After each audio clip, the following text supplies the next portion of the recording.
Welcome to Come and See, your podcast for finding truth in a world of chaos. Brought to you by All for Jesus Living Waters Ministry. With host and founder Richard Case and co-host and retreat leader Kathy Rocconi. Today is our special guest day, where we will hear from a friend of the ministry who will share their insight and stories on truth in this chaotic world. And now your host, Richard Case.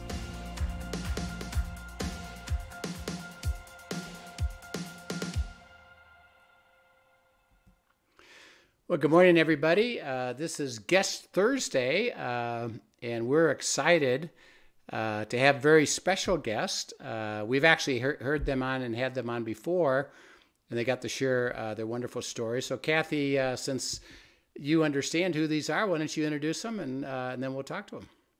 Yeah, these are two of my favorite guests for real. I have been accused of saying everybody's my favorite.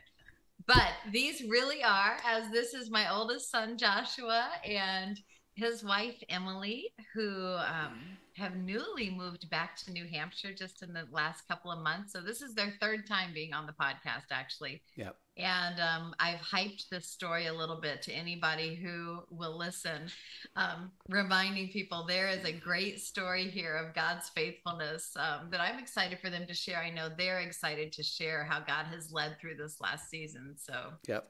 Yeah. And why don't you start by reminding everybody again, how long have you been married, where you met, and then what were you doing down in Maryland? And then we'll start having you share what happened from there, because that's the last time we saw you. Was you were down there doing some work. So why don't you kind of give us a little bit of an update on that? Then we'll have you start sharing your story. Sure. So Emily and I have been married just about 3.5 years. So we got married in May of 2019. Got married after our junior year of college. Did senior year married together. That was a blast. That was also the year COVID hit. So we had a ton of time just to invest in our marriage, which was a huge blessing. Where when you were at college, where was that? That was at Baylor University. Baylor. Down Waco, Texas. Sick'em Bears. Sick'em Bears. Sick'em. Yeah. And so I grew up you know that Joshua goes to school there, right? Our son Joshua. That's right. I remember that. What year is he? He's a freshman. Yeah, having a great time, and Good. he's going to football games. He is, yes, and Running he's the line. yep, Good deal. and he was in. I guess at homecoming, they have this very unique and extensive parade. Yep. Yes. And we were told, hey, you got to watch this live because it's something special. So okay, sure. So they have the local news feed, and you can stream it. So we're streaming it, and Joshua's in ROTC, and he's marching in the ROTC band, or not band, but the group. And it was really fun to see it. And he's already adopting these great traditions of Baylor, and so he's loving it there. So you guys met at Baylor, got married, lived there. Did you live in an apartment there? Yeah, so got married after our junior year, lived in an apartment in Waco for senior year and a couple months following it, kind of during the first peak of COVID and everything. And then from there, we moved around a good bit for that first 6 months to a year during training for my job. So we were in Georgia, and then we're in Atlanta, and then we're in Salisbury, Maryland, and then we finally settled in Lewis, Delaware, which is on the eastern shore of Maryland and Delaware. And so that's where we had been for the last couple of years up until just a couple months ago when we moved. Yep. And so I work for a company called Shaw Floors or Shaw Industries, and I was on the commercial flooring side of the business, selling in that Eastern Shore area. And then Emily, I'll let you kind of share what you were doing. So I was working as the finance director of an anti-human trafficking organization in Delaware. And I still am, actually. Mm-hmm. I moved remote, but that was the job that God led me to pretty soon after we moved to Delaware. Yeah, I think that was the story we shared last time. Yeah, I think it was, yeah. Mm-hmm. So that was cool to see how God just orchestrated all of that, orchestrated Emily's job and just so beautifully aligned everything. Yep. And then in the midst of that, and in the time shortly thereafter, we really started feeling like God was prodding us to move to New Hampshire. And there's a couple of kind of way back when things that God spoke that had sort of gone dormant for a couple of years while he really established us in Delaware, built up community for us there, brought a lot of different pieces together. But I remember back when we were in college, probably... It was the summer after your sophomore year. Yeah. Okay. So going into junior year, see, Mom remembers all these things. I do. I hung on to these promises. God spoke a couple of cool things to you, which I'll let you share in a second, but spoke some neat things to us too. And I remember, and we didn't even talk about this earlier today, but it just clicked for me and I remembered it. But I remember being in college and Emily and I still being relatively new to hearing the voice of God and walking that out and stewarding it. We heard God tell us that we were going to go back to New Hampshire. And so we got so excited and we immediately FaceTimed my family and we're like, we're coming back to New Hampshire. Just totally jumped ahead of God, like, put the cart before the horse. Like, he said it, so it's happening now. We're going to get so excited about it. Did not really understand what it looked like to steward what God was saying at the time. And so then we went through these couple of years where we weren't coming back to New Hampshire and God was very clearly calling us to the places that we were in Delaware and Maryland. And so there was, in the back of our minds, there was kind of this weird dichotomy of, okay, this is something he promised. And we think what happened was he was promising that for a long-term promise. It was not, hey, you're going tomorrow. Like, we were still in college. Yeah. Let's stop there. Just stop there just for a second. This is illustrating a truth that we all need to receive. God will speak a lot of interesting things. Remember, one of the roles of the Holy Spirit in John 16:13-15 is I got to tell you of things to come. And so he speaks it. Now we tend to take it as fantastic. Let's go. Great. And he reminds us two things. One, I said what, I didn't say when. So you got to be careful. He said, be careful that you now understand what.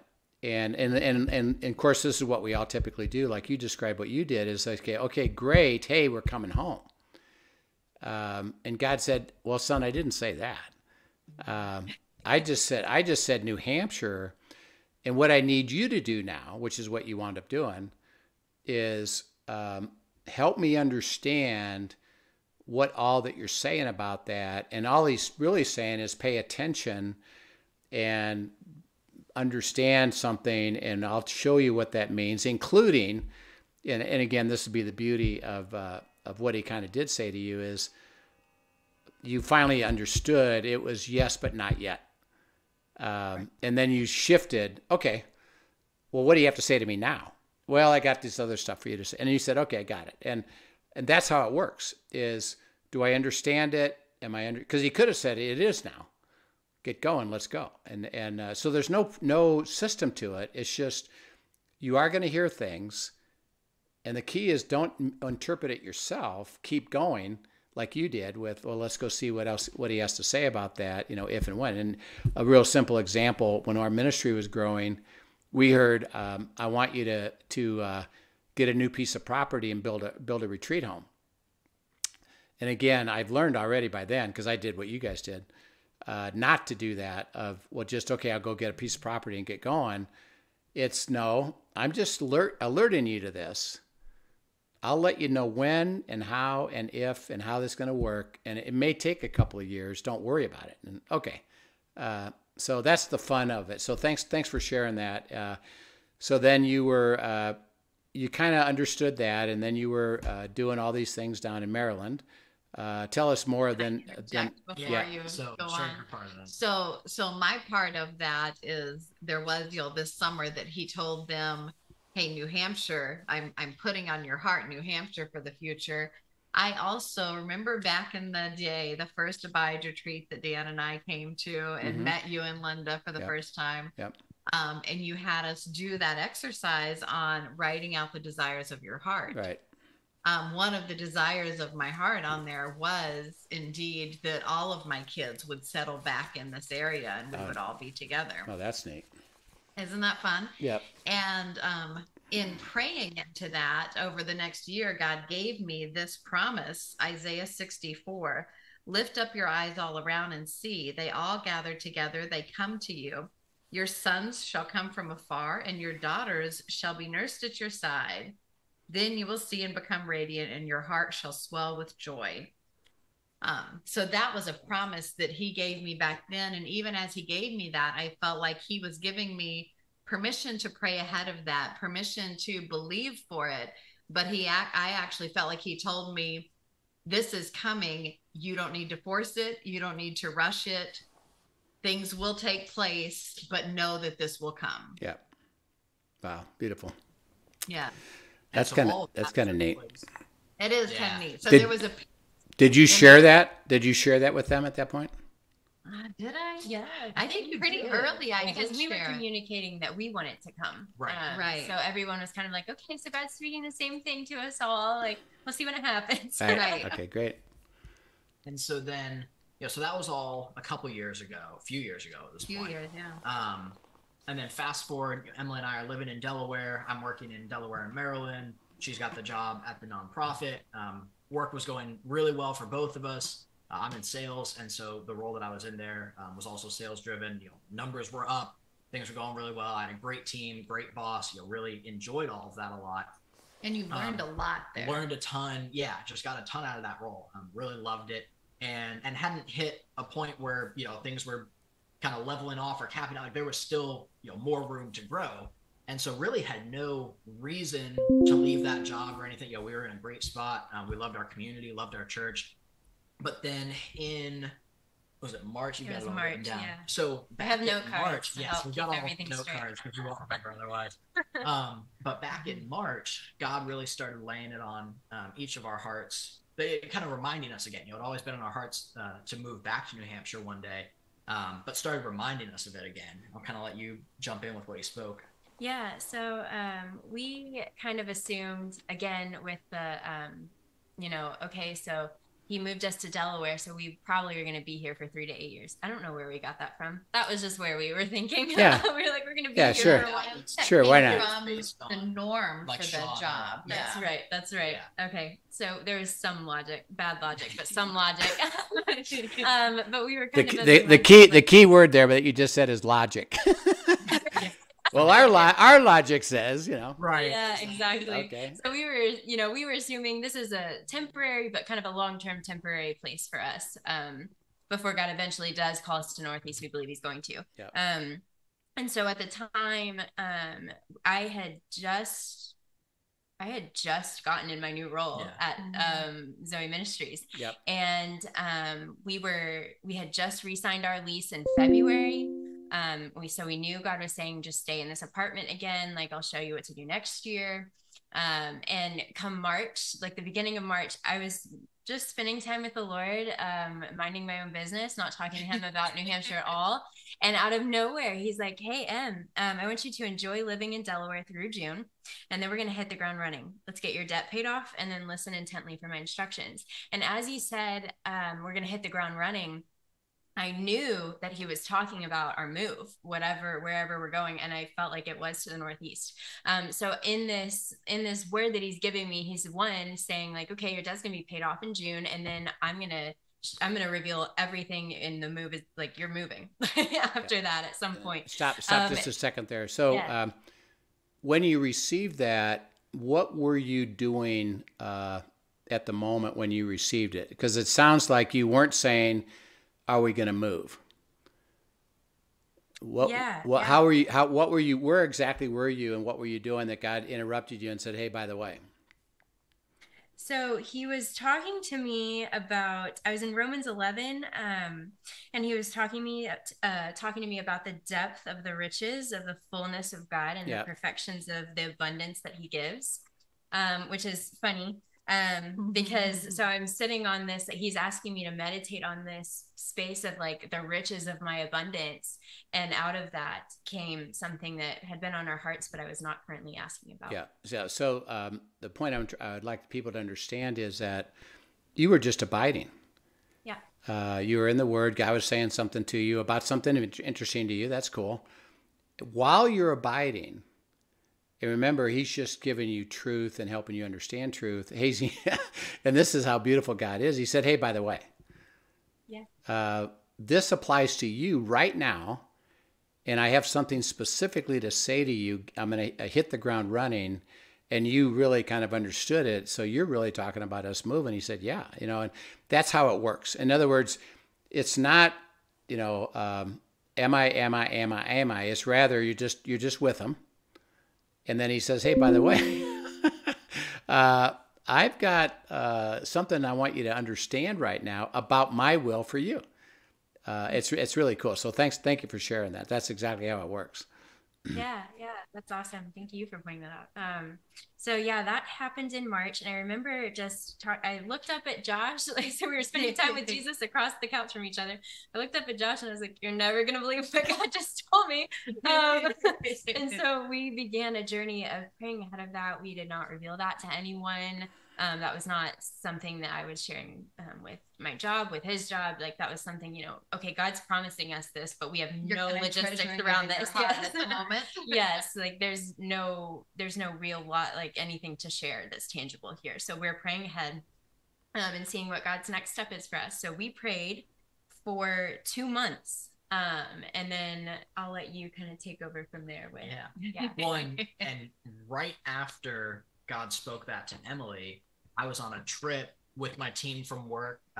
We had won a team competition the year before, and so we all flew out to Greenville, South Carolina, spent like 2 or 3 days just racing BMWs. It was the most fun trip.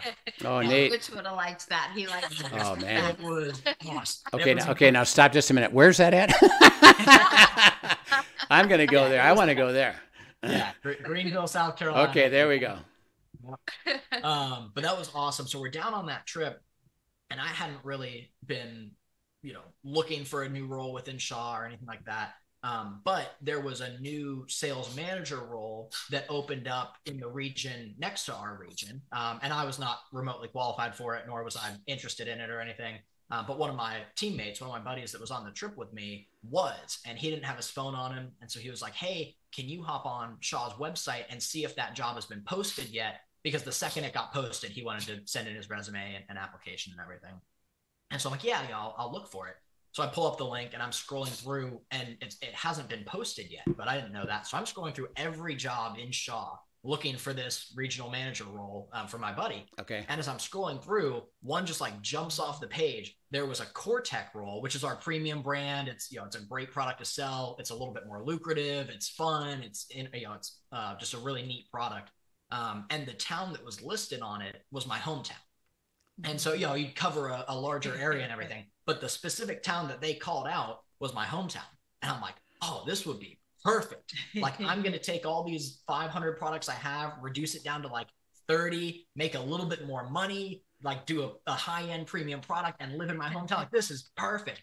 And so I was asking God what he wanted me to do with it. And he said that I was supposed to reach out about it. And I was like, all right. So I started getting a little bit excited. And long story short, had some good conversations with people for, that next week or so. But by the time that everything came together, they're like, hey, before you reached out, there was this candidate, we already pegged him. But like, you're going to be first in line for something down the road. And in the next 1.5 to 2 years, there should be something that opens up there. And it won't be that brand. It'll probably be a brand that I wasn't as interested in, things like that. But we knew, hey, like there's an opportunity in the next couple of years for that to happen. And so we were grateful for that. But we were a little bit bummed that, we had seemingly missed the boat on this opportunity and everything. And then fast forward a couple of months and we get to May. And did we find out about turf before?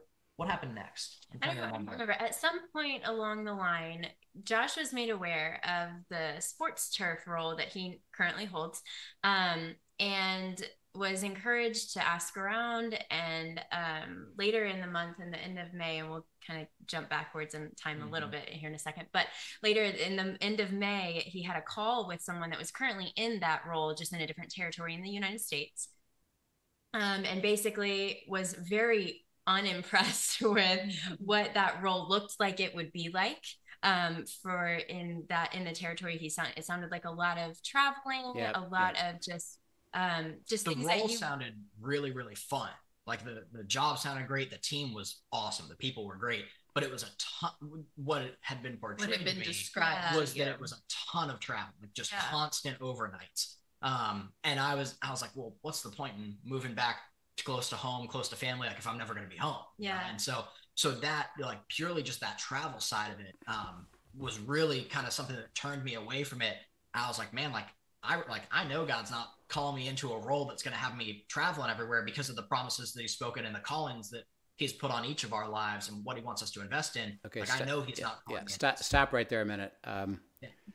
That you're seeking truth. There's wow, this is interesting. And then you get some information. Hey, by the way, it's going to be a lot of travel all the time. And okay, remember, when you're seeking God's will, it's always based on the truth that you know, and you trust that truth. So that you automatically knew, well, that isn't God's will. Because why? Well, because you're committed to each other. You know something about marriage. You know something about the way you're going to live. You know what your other callings are. That it could be a really neat thing, but if it includes that I know isn't true, then it's a no, per se. So everybody, as you're seeking God's will, you stand on what you know to be true, and you don't compromise that, because this is where people get in trouble. Well, yeah, we're supposed to be together all the time, but hey, this is a great job and it's great money, so I'll take it. Isn't that God's will? And God said, well, that doesn't line up with what I already told you. Right. So you're illustrating something beautiful, and it wasn't that difficult, I know, for you to just say, you know what, I can't do that. And of course, Emily says, no, you can't. Right. Okay. So very accurate to how that went. So we had some good conversations, and so I reached back out to the person in HR that had reached out to me about the role. I was like, hey, I really appreciate this. Like, it means a ton. But we just don't think it's the right fit for us, and appreciate it, but no thanks. Right. A couple of weeks go by, and actually that weekend, so called, turned that down, and not that it was a formal offer or anything, but the opportunity to have the interview, have the conversations, turned that down. And then we were actually driving up here for Memorial Day weekend. Oh, yeah. And so then there were a couple of things I think that you had. Yeah. So I'm going to jump back in time. In the beginning of May, we went to a prophetic ministry training, or like encouraging night at our church that we were a part of. This is cool.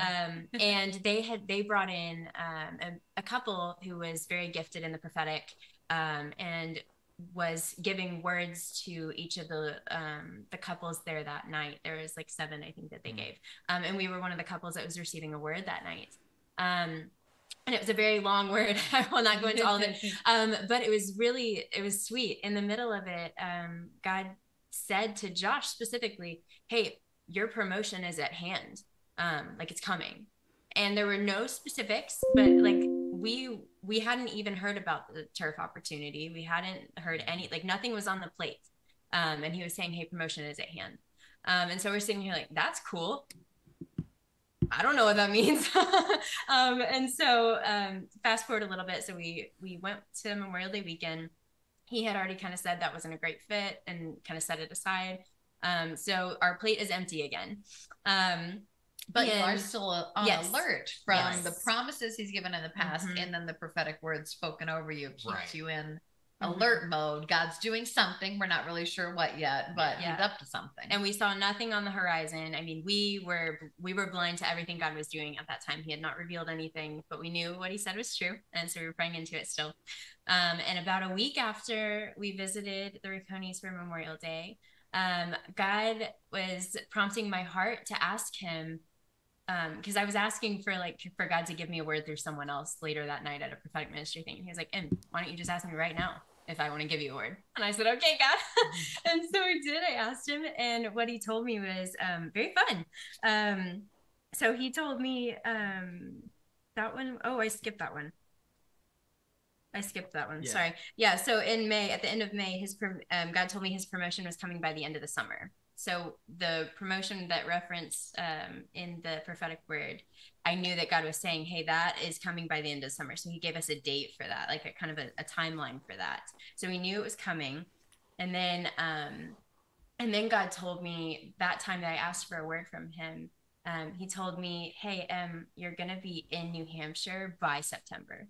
Like the move will happen fast. You're going to be there by September. And this was at the point where there were no job prospects out there for it. Like there was, nothing on the horizon that we could see. And then, kind of contrasting to the conversation we had earlier about when he first told us about New Hampshire, it was this place now of, okay, God's saying this is the timeline, and we're going, okay, but like we want to steward that. We don't want to jump ahead. But we really feel like you're giving us some very clear specifics here that sometimes he speaks and sometimes he doesn't. But like, he was just really clearly saying, hey, like you're going to be up here by September. And then a day later, 2 days later. No. So right after he gave me that word, he said, and by the way, call Kathy and ask her if I had told her anything. So, and then I'm going to pass it on. Separate from, like, I don't even know this word that he's given her about September. That previous week, I had been dialoguing with God, not about the move even. So I pray into the move. It's on my list of unresolved issues. It's on my desires of my heart, but I'm camping it there and just trusting he's going to do his thing and his timing. And honestly, I'm seeing so much fruit where they're at in Delaware that in my mind, that wasn't coming super soon, because I just kept seeing God is so using them and growing them with Zoe Ministries, with what he did in Shaw, at the church that they were at, and the things they were being used for there. It didn't seem to me like the timing was yet. So I'm dialoguing with God about my concern about Caleb's bachelor party. So that the wedding is coming up in January. And normally Josh and Emily would come spend like the week after Christmas with us, but the wedding is January 8th. So in my mind, I'm like, how is that going to work, God? How are we going to play getting to have Christmas together and Joshua being able to be a part of everything he wants to be a part of with Caleb? And we had even already talked about as a family, we could bump Christmas to the week after, but I'm still just dialoguing with God over this, is this really going to work? Are you going to give Josh the days off to enjoy this season with Caleb? So again, not talking about the move. And the word I got from God that morning was, oh, don't worry about it. They're going to be there for the wedding. In fact, you're going to enjoy the fall together. Wow, that's fantastic. That is, yeah. And so she tells me that after I call her. But I never shared that with them. I'm like, that's one of those treasure in your hearts, Kath, and just see what God does with it. But I didn't want to share that or put any pressure on. And she's like, hey, I just really got a prompting from God that I'm supposed to ask you. Has he told you anything about the move? Yeah. And then this is at the end of our time, so we'll pick this up for next week. But when you were receiving this, but you didn't have any real specific opportunity, how did you handle that piece of it where, well, I'm hearing it, but we don't see it? How did you handle that? That was a really unique season for us, because up to that point, we had seen God prove himself faithful on so many promises over and over and over again, none of which had a specific timeline set to them. And so we're like, so he says, this is what's happening. And at that point, it was what? Late May, early June, beginning of June. And he said, by September. So even if you give him to the end of September, then he's got June, July, August, and September. So a little under 4 months to make something appear out of nowhere, get it all squared away, and have us move there. And we're like, all right, like we've seen him do this on promises where he hasn't put a date on it. And like, now he's just showing off, like he's putting a date on it. So we don't know how to handle this. Like, we're just going to kind of sit back and see what happens. Like, we're going to ask each day what we're supposed to be doing and just steward that. And, somehow he's going to pull it off. And enjoy the fact that that's something he was giving to us, and trust that it was going to come, but enjoy the season of, hey, he's promised us this and we will get to enjoy this at some point. Did you have a sense spiritually that you were saying, yeah, I don't see it yet, but I believe it?